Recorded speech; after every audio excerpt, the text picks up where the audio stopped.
To make a shadow, you take a 3D object and then you make it flat, turning it into a 2D image. And that's normally what you see. And you can still get a lot of ideas about what its shape is by seeing how it moves. But is there a way of then taking that 2D image and then turning it back into something 3D?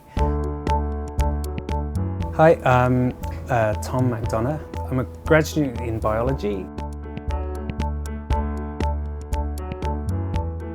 Unlike a lot of stories where you have to work to oomph it up, this was already so farcical and silly. It's a story about a voyage in a hydrogen balloon which two guys made in 1785.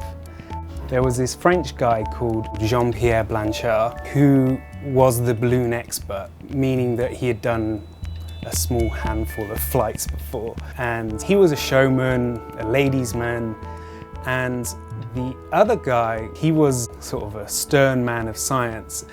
They took off on the English cliffs of Dover, and they got about halfway out into the English Channel, and then the balloon starts to descend. They start throwing stuff out, and then they start getting close to France, which is exactly what they wanted to, but there's all these cliffs they're about to hit. So in the end, they actually had to throw out the clothes that they were wearing in this kind of like aerial striptease thing.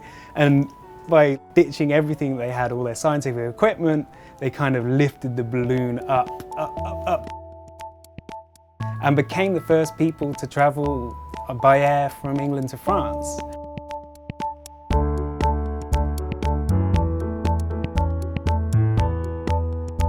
Obviously, it's not going to be like a Hollywood blockbuster, but I think that kind of do-it-yourself live experience is really cool. So the quality of the shadow is dependent on how sharp the light source is. Went through and found a really sharp halogen bulb. We mounted this in a saucepan, and I wanted a light that I could move around to zoom and pan to do the things that you do in cinema.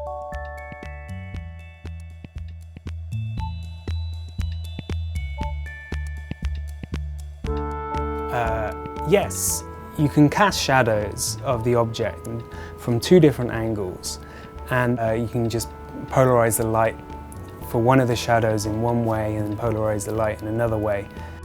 You can use the same glasses they use in the movie theaters to send each of those shadows into each of the eyes. Oh my goodness, that's amazing. That is so cool.